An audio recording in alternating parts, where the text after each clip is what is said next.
We're very happy that y'all joined us. We appreciate it very much. And we're going to have a good time. So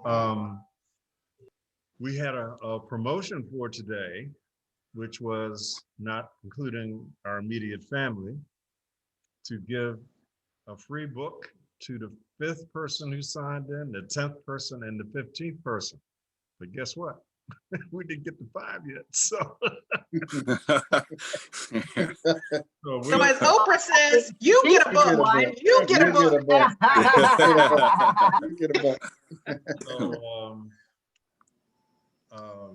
So Patrice, you Yes.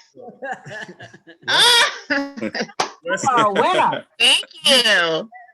Wesley, you get another book. Answer, you get a book.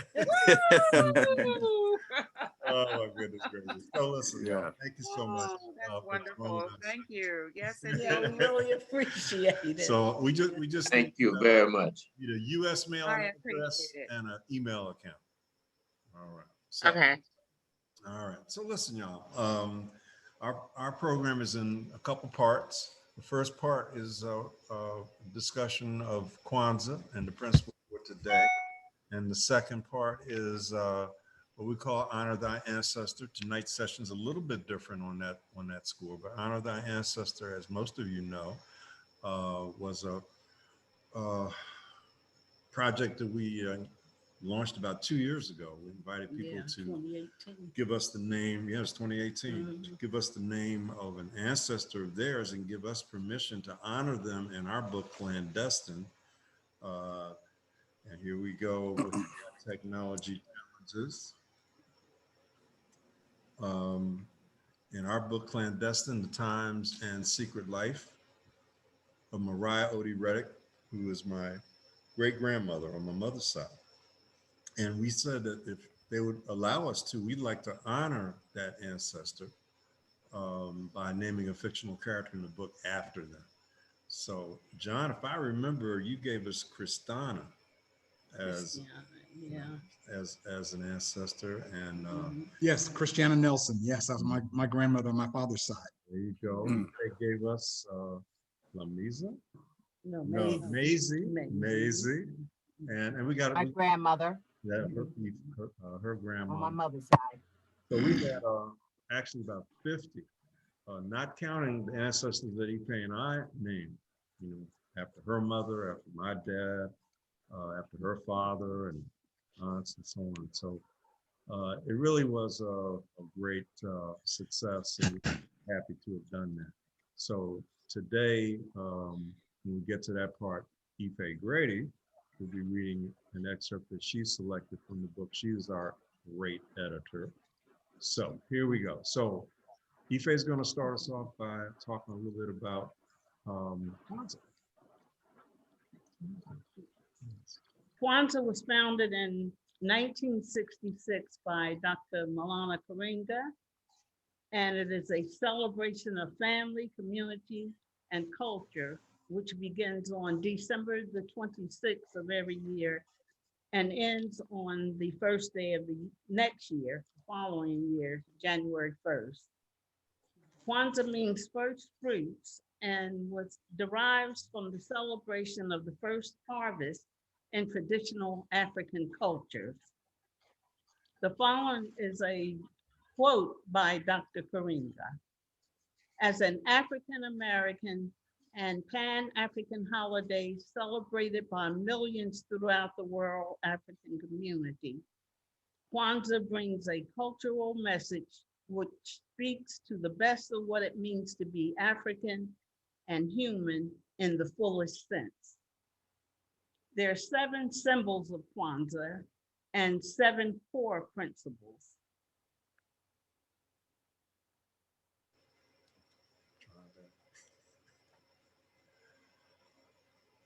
All right. So the 7 symbols of Kwanzaa are the Mazoa, the crops, symbolic of the African harvest, and Keka, the mat, which is symbolic of tradition and the foundation upon which we build. Kanar is the candle holder, symbolic of our roots. Muhindi is the corn, symbolic of our children. Kikombe cha umoja is the unity cup. Mishuma Saba, the 7 candles, one for each of the principles. The black candle in the middle being the candle representing unity. And Zawadi, the gifts. And some of y'all have heard this before, but in tradition, several times. Always, always, always. But in the tradition, the gifts are given on the last day, but we used to give our kids a gift every day, of course. Me too. We did every day.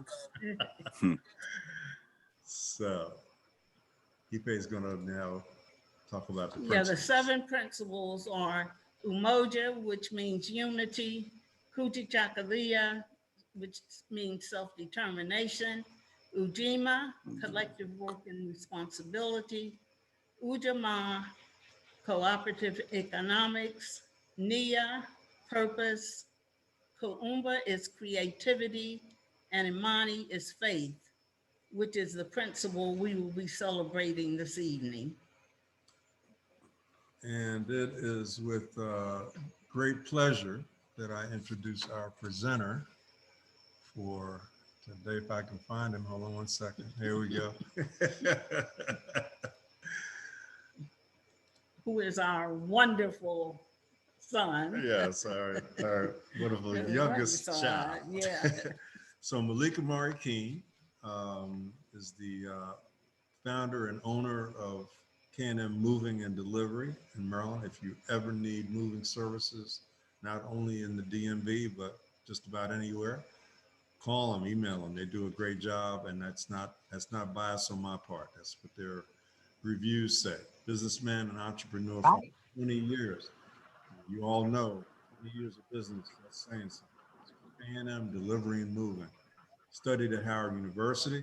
Malik leads a Bible study at his church, and he'll tell you a little bit about himself and some other things in a second. And he came. Yeah, no, here we go. There we go. That's great. That's Malik. I'll tell you what. So Malik came to visit us in October, saved our sanity. Yes, he did. Oh. He hadn't seen any family since last December the 6th. And it was great to see him. Stayed for about a week, and it was great. We just hung out, and we tried to social distance, but since he got tested before he came, it was good. So look, y'all, Malik is a man of faith and a great character, and we're just proud as we are of all of our children of him. So Malik, if you would share a little bit about the principle of Imani. Yes. Can you see me? Yeah. Okay. Yeah. Yes. First of all, I just want to thank God just for my family.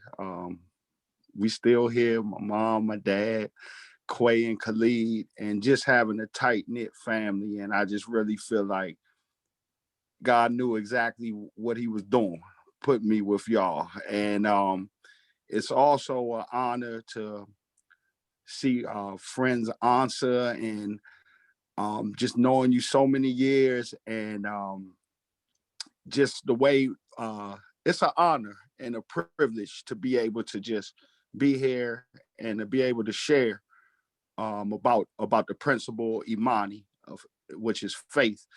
And I'm grateful that I had parents that made sure we knew about our history as African Americans, and making sure that we knew our culture. And it was very important, I believe, for myself, Quay, and Khalid to know that we are a resilient people. So I just really, I think about that. And that was a big part of my life, as far as knowing the history of our people, knowing what we've been through, knowing all of the things that have been put against us to lose, and for us to just that's why I really appreciate Kwanzaa a lot more now as an adult, because I look at the principles. All of them are practical principles until you get to the last principle, which is Imani, faith, which is the without faith, none of the other principles would work. So I just wanted to mention that too. It talks about Umoja, unity, then it goes into Kuji Chakalia, self-determination, Ujima, collective work and responsibility, Ujamaa, cooperative economics, Kuumba, creativity, Nia, purpose, and all of those things are things that we need individually. And it touches on the community with unity and cooperative economics. And those principles are definitely a necessity for African Americans. And like I said, it's just, I love the fact that Imani ends it with faith, because you can have all of those things, but if you don't have faith in something, then it's not going to work. So another reason I'm honored to talk about faith is during these perilous times, especially right now. I mean, people are losing hope. People are losing their lives from the COVID. I mean, people are depressed. I mean, there's just so many things going on in this world, and in this unprecedented times. And speaking with two generations ahead of me, they haven't seen this. So faith in these perilous times is critical. It's critical. And it eliminates, faith to me eliminates fear. And when there's no fear, then freedom and love can exist. And faith, the main definition that I love of faith is this one. And it says faith is the confidence of things hoped for and the assurance of things not seen. So if I take that faith, instead of, people say seeing is believing, and if I take the concept of faith, no, seeing is seeing, but faith is believing. So in other words, it's very important to me just knowing that faith is something I haven't seen, but I'm confident that it will come to pass. So it's a very powerful influence for me, because I do believe that whatever we believe in about ourselves is who we become. So I just wanted to say, in closing, Kwanzaa also is a time to honor elders, honor our ancestors, remembering them. So I just wanted to do that and honor my late Uncle Thomas Kilgore and my late Uncle Herman Kilgore, because they, and all of our ancestors that paved the way for us to be able to choose a faith, to have the freedom to choose these things. And it's a blessing to me, because they shared the same faith that I share. So I just like I said, it's an honor. It's an honor to be able to look at Kwanzaa as an adult and see all of those principles and how I've applied them to my life, not even knowing, but coming back as an adult. And just to remember our ancestors, and remember the road that remember the struggle that our ancestors had to go through to get us to a place where we could celebrate and enjoy life. Okay, very good. Yeah. Very Thank good, you. Very Malik. good. Very good. Great. Very good. Very good. Thank Excellent. you, Malik.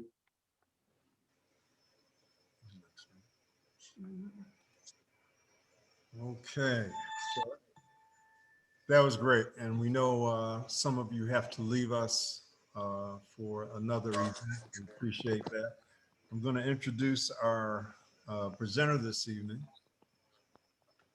And Ife is going No, to, you're gonna set up the. oh, I'm sorry. Oh, okay. All right. I'm sorry.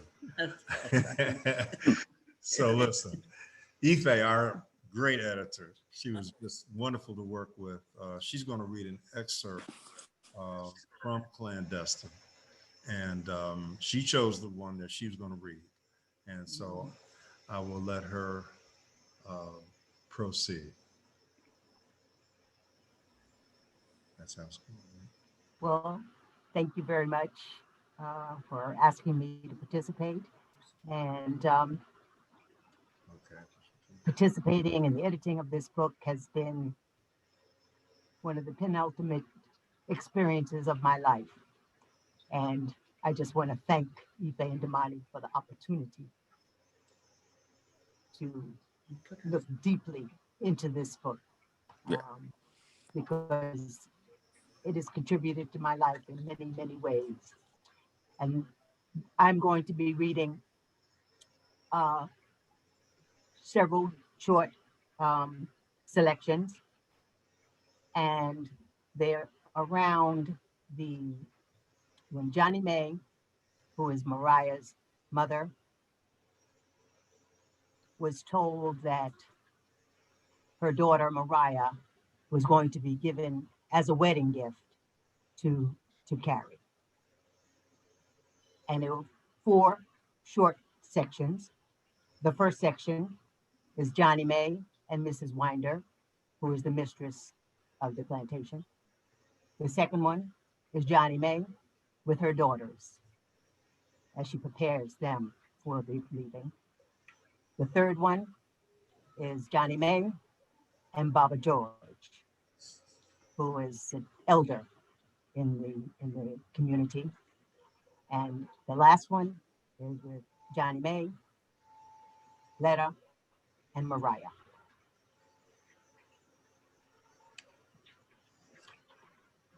Just going to say the chapter that I'm starting in, I'm not reading the whole chapter, but I happen to like the title of the chapter. So I'm going, the chapter is Someone Borrowed, Someone Blew. In Mariah's second year at Winders, there was excitement and sudden commotion amid hectic preparations. Mariah was surprised and disappointed to learn from the grapevine in the quarters that Miss Carey was soon to be married to a man from outside Louisiana. As the date for the wedding approached and preparations were underway, Mrs. Winder called Johnny May from the kitchen to the porch of her imposing home. "Johnny May, I have something important to tell you," said Mrs. Winder. Johnny May feared the secret about Mariah being able to read had been discovered. She listened with trepidation. "I wanted to be the first to tell you that we've decided to give Mariah to Carrie as a wedding gift. She, no, no, Mom, no, ma'am, you can't. I can't. I mean, I mean, what did you say, nigga? I'm sorry, ma'am. I mean, please choose someone else, ma'am, please. I already lost my husband, my son, and now you telling me my daughter soon be going too. Please, ma'am. I was begging you not to send my Mariah all the way up there to Tennessee." Johnny May's body violently convulsed and she fell unevenly to her scarred knees. She cried, "Ma'am, what did I do wrong? What did I do to make you treat me so? I've been loyal and faithful to you. And Master Winder never gave y'all a moment's trouble. Not one time. Stop it. Stop it right now. Hush up all that noise."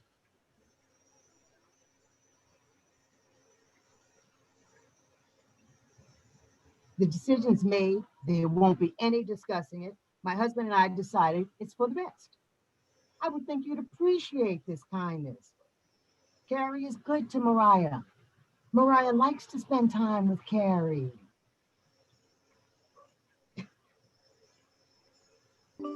Why you gonna do that, missus?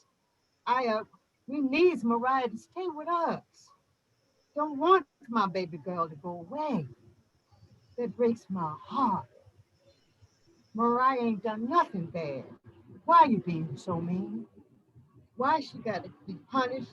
Lord have mercy on my soul. You better watch your tone, nigger. Miss Winder's patience had worn thin. But man, Johnny May whimpered. Mrs. Winder was weary of this emotional display. It's over, Johnny. No more. Now get a hold of yourself, Johnny. Mariah will head to Franklin soon. It's over. Do you hear me? The decision is final. Mrs. Winder brushed Johnny May's hands away, turned her back, and returned to the other room to direct preparations for the wedding, only 5 days away. Johnny May tried to stand, but her legs would not support her. She felt dizzy and fell back onto the floor. Two of the other African women who overheard parts of the conversation, particularly Johnny May's portion, came to her side. One brought her a cup of water. They helped her up and walked her from the porch to the swayback bench away from the main house. One woman fanned Johnny May with her apron. But Mariah, how's I gonna tell Mariah? How's I gonna tell Mariah? But Mariah had heard everything, every word from inside the house. And after crying nearby in a room for a few moments, she walked outside and ran to her mother's side.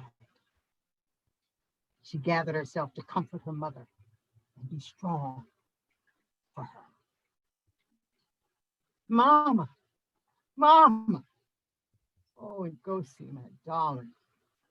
I am so sorry. I'm so sorry. I know, Mama. I know. No, Mariah. I mean, I have some bad news for you. I know, Mama. I know. I heard Mr. Winder telling you that I was going to be given to Miss Carey. She didn't hide or wipe her tears now that they were facing each other, but she hoped that her measured tone would be reassuring to her mother. They stroked each other's plaited hair in a vain effort to comfort each other. Part 2. A few days after that occurrence, Johnny May spoke quietly with Mariah and Letty. They all felt the pain of this being one of their last nights together. Mariah and Letty stood next to each other, facing their mother toe to toe, as she had directed. They wore their Sunday morning best on that evening. Johnny May braced herself so she could finish what she needed to say to her remaining children, the survivors of her family. Ngozi, Letta, y'all knows I love you. Y'all is all I has in this wicked world. In a few days, we're going to be away from each other for a while. Now it's going to give you something to keep you safe. She lifted 2 amulets with rawhide straps from a stool. My mama, bless her memory, gave me mine when I was little. In this here obi, that's what your nana called it. There's soil from right here and from back at the Milk Bell Plantation. Some of my hair and some of your daddy's too. Daddy's hair? Letta asked, looking perplexed. Yes, Before he left, I pulled some of his hair for you all to have a part of him with you at all times. There'd be herbs and ground up roots and some other stuff in there. There's a peanut in there too. It done been blessed by my prayers and by the spirits of our long gone people.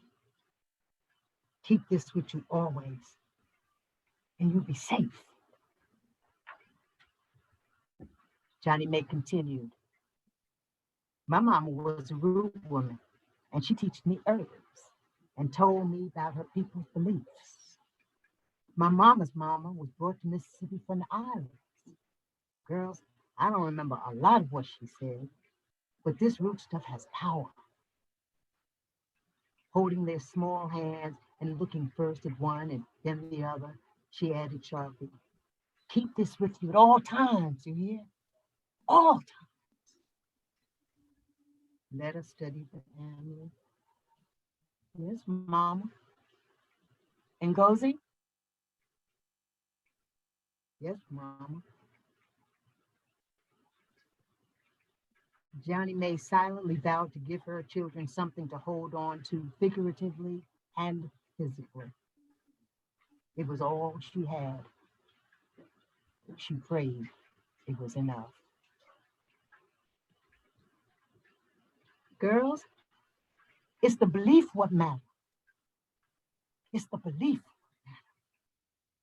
I'm not sure I would have made it through if my mama don't give it to me. Johnny May's amulet had always given her peace of mind in difficult times. She resolved once again not to let her own creeping doubts diminish her precious gift of fearlessness to Mariah and Letta. Part 3.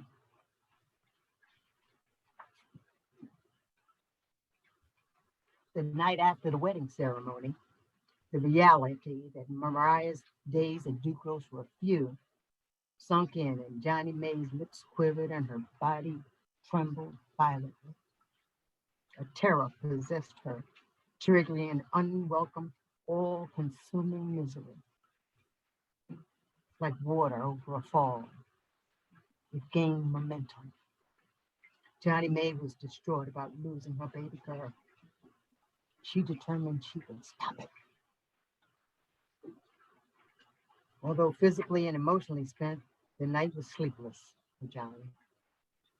She reviewed every option to keep Mariah at her side. Escape was not practical, especially not with Letta's bad leg. Mariah could hide in the bayou until after the new bride left with her husband. Nah, too many gators. Though she would beg and plead for mercy, she could not imagine any positive result from it. She could poison her family,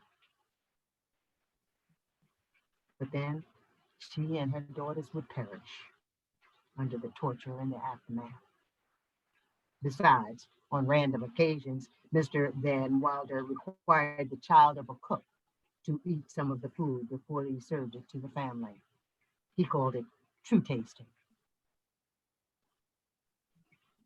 Johnny May rose from her thin pallet of leaves and reeds and walked outside into the moonless night, searching the sky for guidance from her ancestors, pity from the Lord, or solace from the heavens.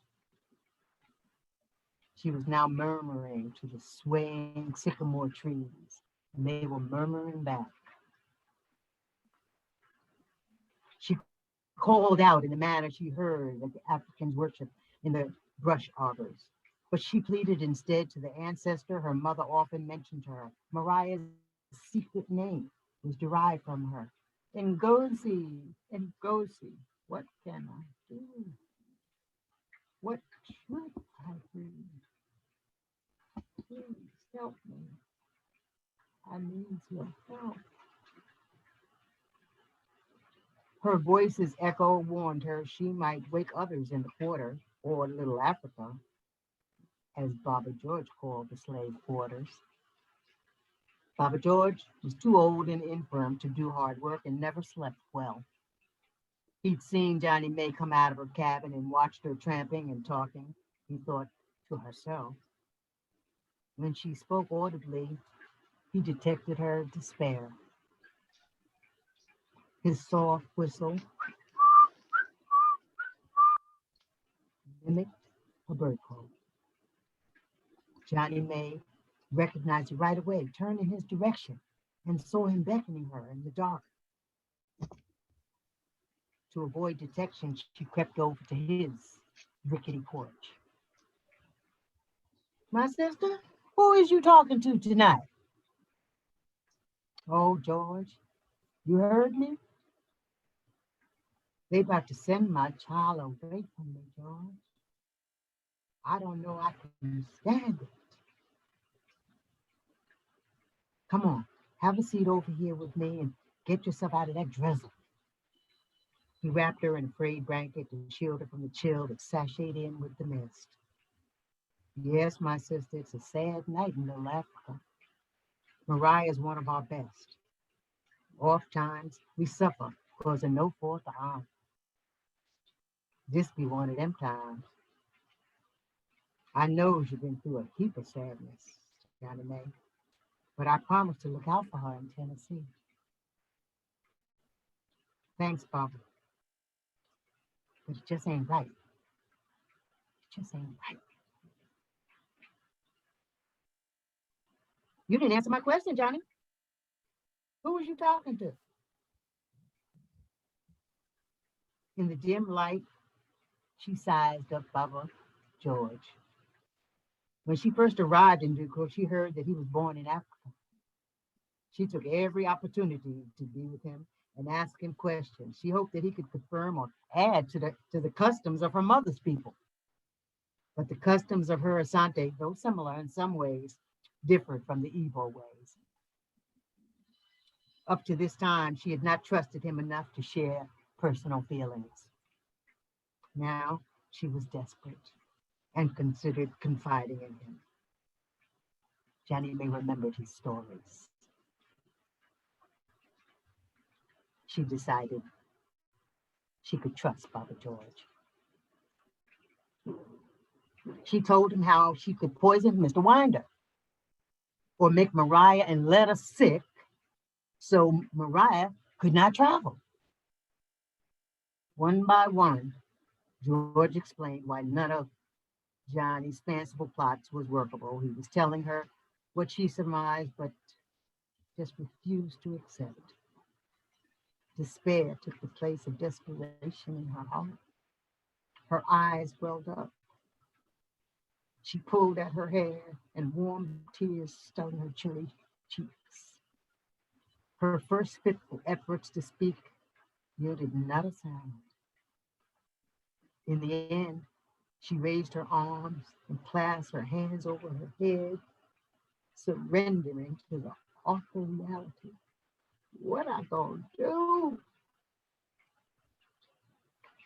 George, what's gonna happen to my baby girl?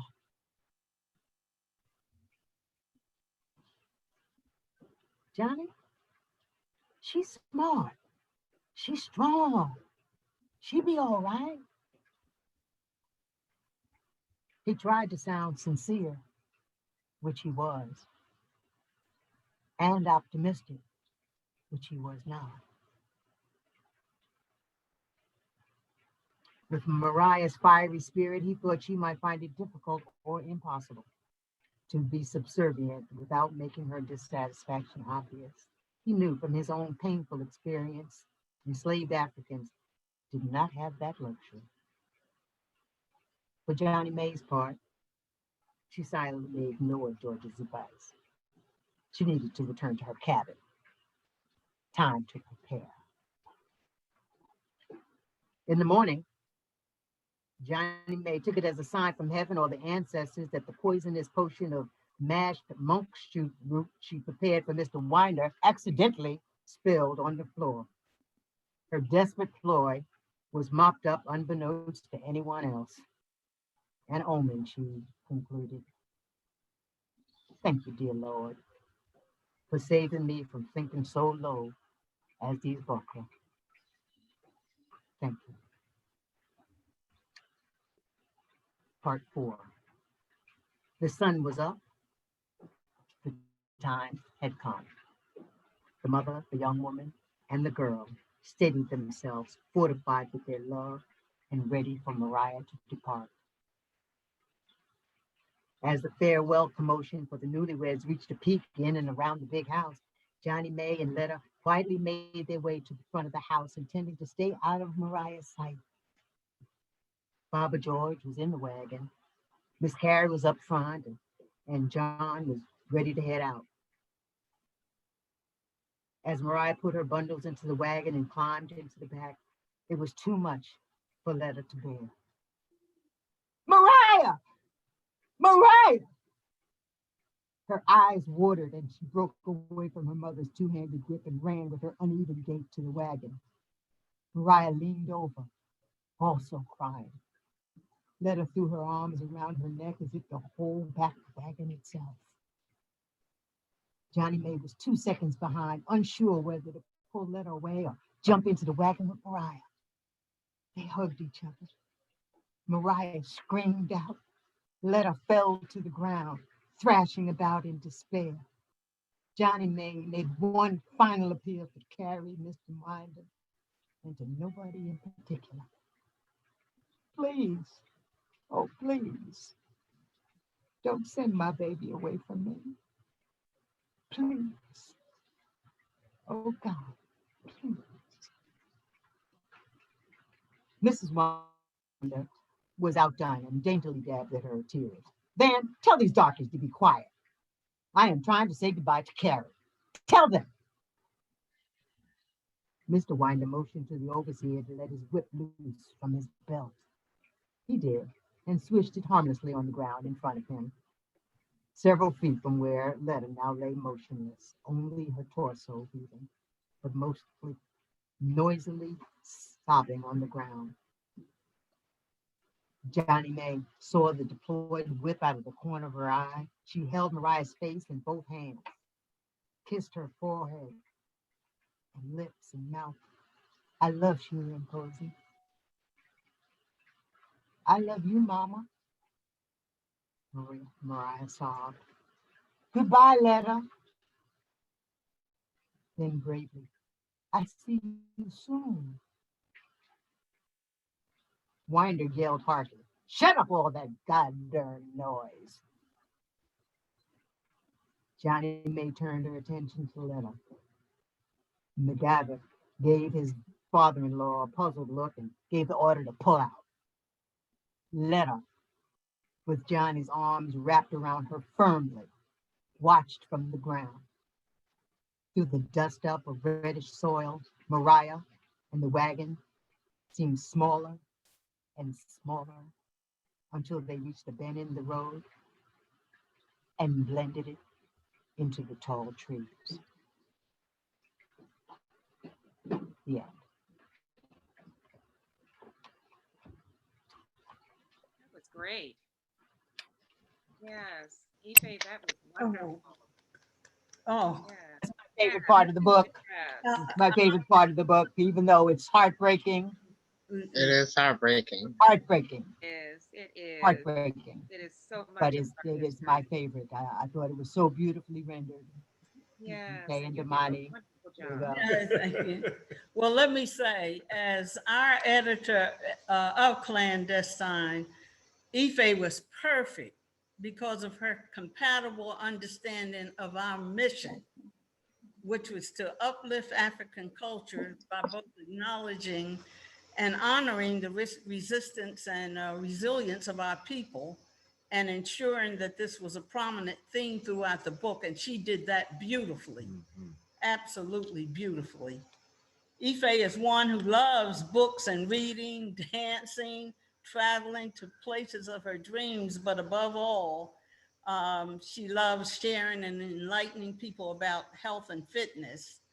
So as the new website of Black Boomers Health Fitness Zone, Ife's objective is to increase our health span in our life lifespans and help us optimize longer lifespans by living better and having more life in our years.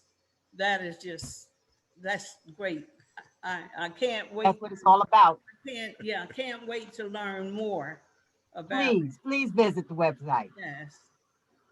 And Ife, thank you so much. That was Hey, thank you. beautiful. And in addition, Ife is Okay. an artist, Yes. and we're A happy to have fabulous artist. several pieces here in the house. Many. You've been great customers. And, you can find her on Etsy. There's the sign, and I love this. I find it hard to say it correctly every time, but Afroeclectic designs. That is so tough. It is. And so y'all make note, check her out, because really she's talented. Now I have to underline something that my Ife said about Ife, our editor. She kept us on track. She made some really great suggestions early on that helped us to produce a better product. And she may not even remember, but the two that I remember were to divide the book in half, which we did. So we have the era of defiance and the era of triumph. And then she said, make the chapters shorter, Right. which we did. And do a table of contents, which is not something that you find in a book of fiction usually. Do a table of contents. yes, thank you, Ife. It was just great, just great. So listen, we want to open the floor up for any questions on Kwanzaa, on the book, what Ife read, any questions at all. The floor is open. Unmute yourself and ask away or comment. Anything that you would like to add or say. Well, Ife, you did a wonderful job. You should be on Broadway. Please, Mama, please. Well, Thank Ife she has written before. I have been acting. Yeah. And produce radio dramas. Yeah, She's That's right. Used to do radio drama. So, the whole, It showed. Yeah. It showed. What I was about to say is that, it was so vivid, the characters, everything was like jump right at you. And you made it so livable, in terms of the characters and so forth. And as I was, listening to this, our ancestors went through hell. So much. So much. I mean, so much. And I mean, the scene that you had, it's that scene is 1,000 times. That's right. Multiply it by thousands. That's right. That's right. That's the thing about the book. Multiply it all by thousands and thousands and thousands of us. Exactly. That's the thing. Exactly. So I thank you. That was wonderful. Yes, it was. Yes. You brought that to life, Ife. It's on you. I wonder. Yes, that was excellent. And I just put the website in the chat if anybody wants to check it out. blackboomershealthfitnesszone.com. Thank you. That looks really cool too. Oh, thank you. Thank you. That was my COVID baby. I started it in February and finished it in November. There you That go. was my COVID baby. That's right. There you go. That's right. That was my baby. Never let a crisis go to waste. I I'm love about to say, hey, that's what I did for 9 months, man. I birthed that baby. And Ife, thank you. I wear my shawl all the time. So beautiful. I love to know that they're out in the world just shining and making our ladies shine. I love it that they're out in the world. Like the queen. I love it. And everywhere I wear mine, someone wants to take it off my back. I swear. I know that's right. Hey, they're one of a kind. They are one of a kind, and they can't take it from you. Nothing like it. Every single one is one of a kind. No question. Unfortunately, I'm gonna have to go. I've got to write an offer for a client. But Oh, okay. yes, I just wanted to So good not seeing you, Anza. forget this night, you know, because Viva Brazil. She and I went to Brazil. She and I went to Brazil as part of a group. We That was loved really- Brazil. We Yeah. loved What Brazil. a coincidence That's that was. absolutely wonderful, you Right. know. And Well, so, honestly, Imani and Eve, It was great seeing you. It's great to see you. Absolutely. Tell Thea and I'll send. all the family we said hello. Okay, will do. I will send you all the link for our Imani night. Okay. Okay. Okay. All right. Okay. So, Great.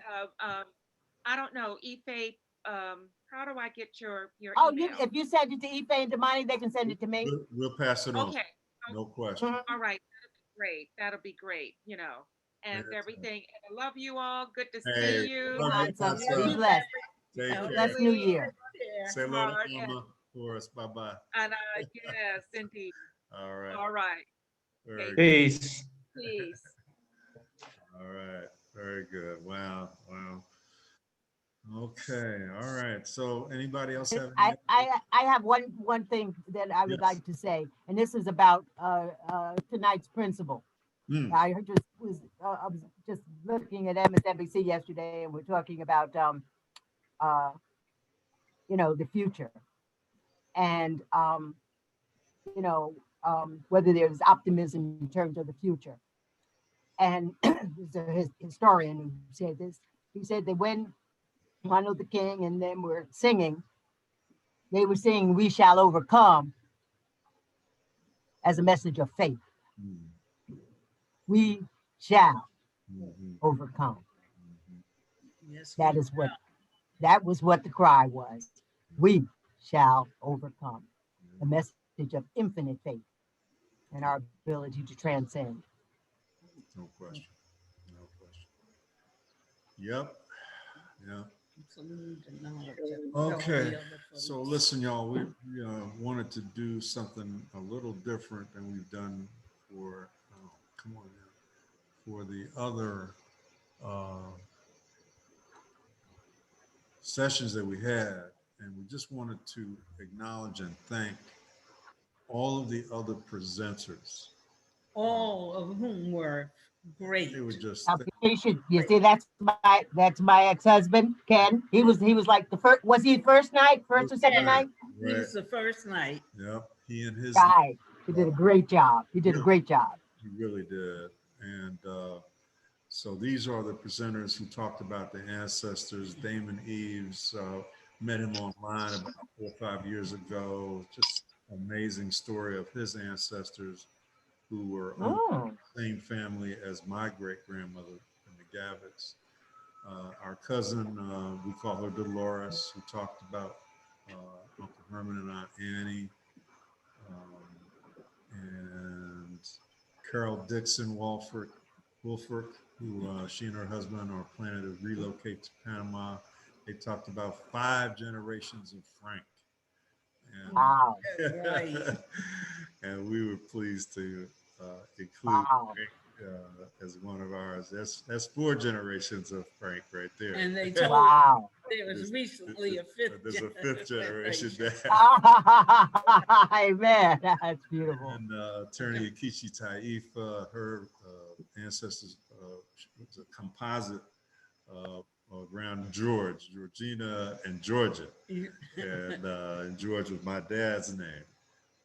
And her brother-in-law. And then her brother-in-law too, who unfortunately had Black Power, Black Lawyer. Ooh, let me jot that down. Oh yeah, it's a great book. Oh, the book is fabulous. I'm about halfway through, and it's amazing. Really?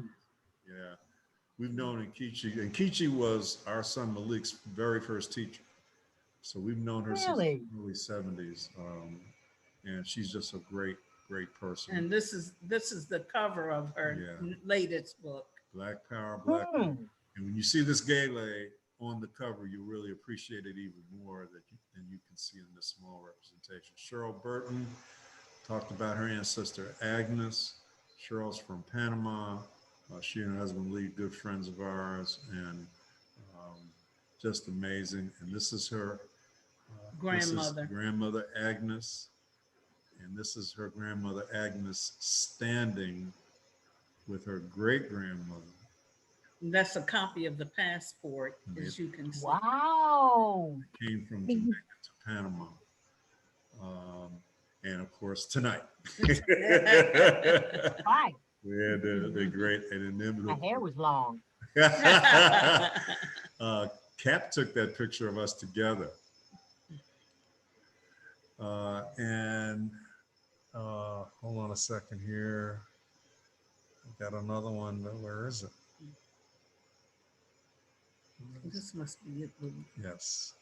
And these are the, Kwanzaa presenters. yes, Oh, right, Carmela. Yeah, right. She was on Ken's night. Mhm. right, Right. exactly. Her and her husband, Alonso.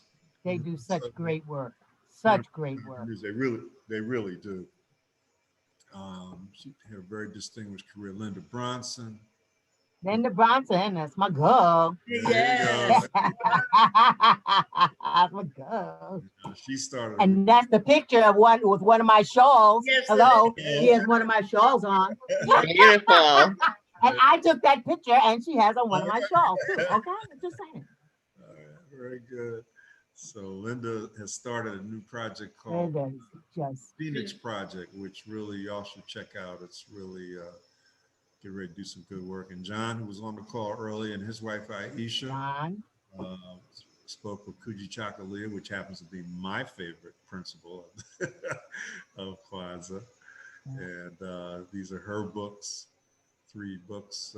She may have more than 3, but these are 3 that we had to give pictures of. Our grandson, Khalid K, who spoke on NIA.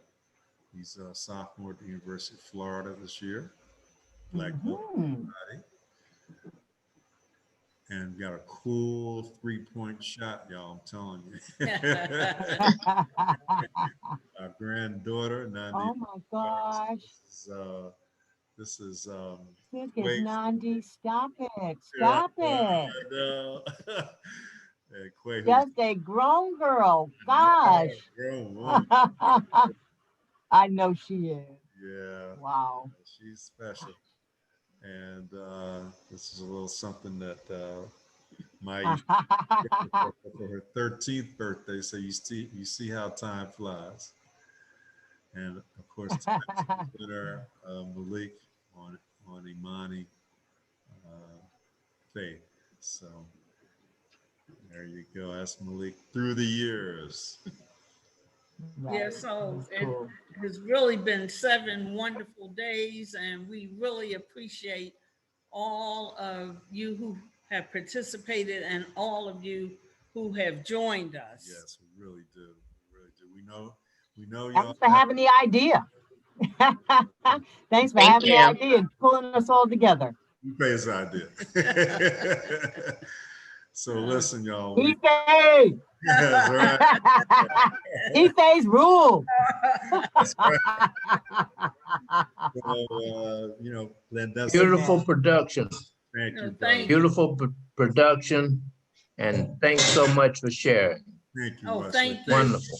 And thank you for joining us. Yeah, thanks for hanging out with us, man. Yeah. We appreciate it. Give Peggy a big hug for us. And so Clandestine, as we said, makes a great gift to yourself and gift to multiple others.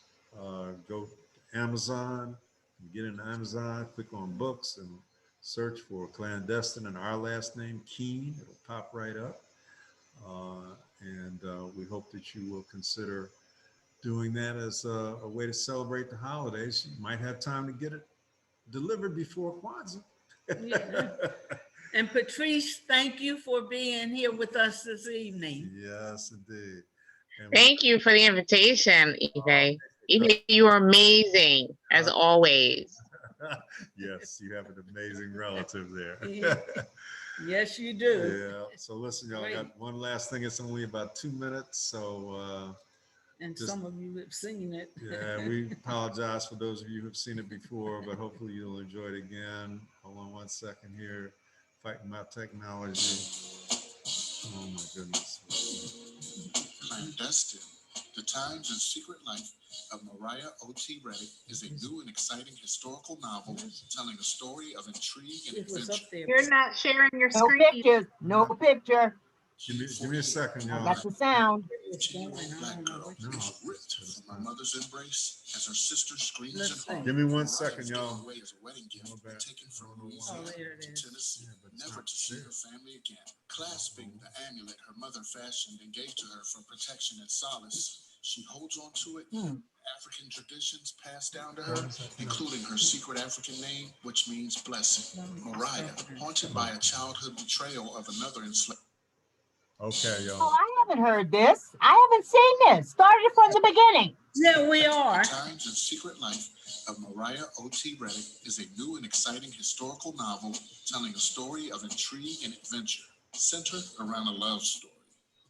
In 1848, Mariah, an enslaved 10-year-old black girl, is ripped from her mother's embrace as her sister screams in horror. Mariah is given away as a wedding gift and taken from Louisiana to Tennessee, never to see her family again. Clasping the amulet her mother fashioned and gave to her for protection and solace, she holds on to it and the African traditions passed down to her, including her secret African name, which means blessing.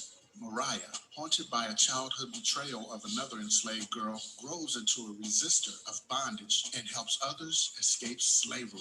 Years later, while working in the household of the Confederacy's president, Jefferson Davis, she becomes a spy for the Union.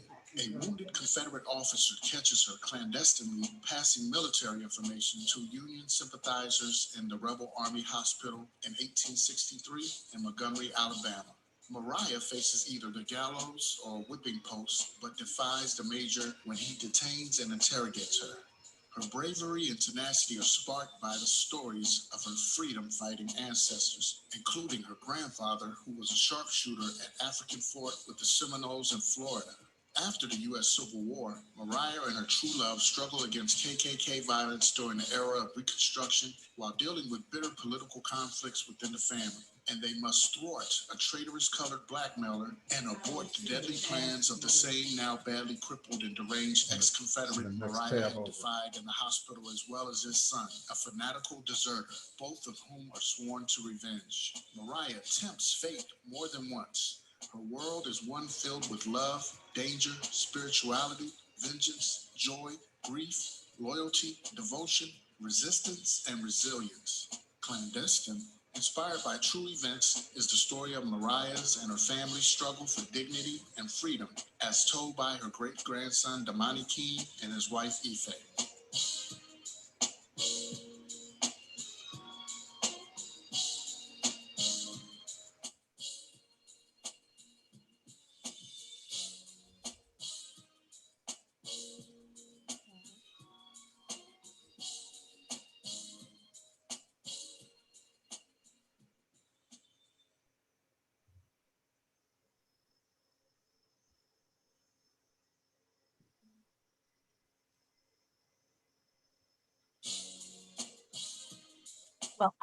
Well, I have not spoken to you since I got the book, but I love the pictures in the book. Oh my God. They just put so much historical context to it. It was like, oh my gosh. I love the illustrations. It is just like, Great. it just That was blows it out the water. Fantastic. thank you. Our son, our oldest son and his son put that together. Did a fabulous job. Fabulous job. Way above my pay grade, as you know, you can imagine. I hear you talking. Hey, that's my So mother's. listen, y'all, thank you so very, very much. We All right, then. Thank you, Ife, Imani, everybody. can't tell Dear you how much. Wesley, dear peace. All right. Bye. Good night. Nice to meet you. Nice to meet you. Okay, see you, Patrice. I wanna All say right. Love you, darling. Have a Thank you beautiful for saying holiday for goodbye. yourself, everybody. She's trying Happy to get Thanks to holiday, all of you. joyous Kwanzaa. our great grandson's birthday party. Yeah, which I couldn't get in. Oh, that's right. Go to the party. It's over. It's Oh, over. okay. Okay. Yeah, Oh, they just ended it. Okay, Well, thank you. All right. All right, Okay, later. take care. Bye. bye. All right. Care. Bye-bye. And Patrice, we need your email address. Ife, can you give us Patrice's email Take address? care, Wesley. Yeah. I send it, it's Patricia. Thank you, and At Gmail. Patrice have a Richardson very, at Gmail. very happy holiday season. Yeah, the same to you. Thank you. Thank you, Wesley. Thank you. Thank you, And Wesley. you. But that's to Peggy. Give, God, give Peggy a huge hug. Yeah, big hug from us. give her I a sure hug will. for all Thank of you. us, all of us. Thank Our you hearts so are going much. out to her and her family. All right, y'all. Take care. Thank you so much. Bye-bye. Take care.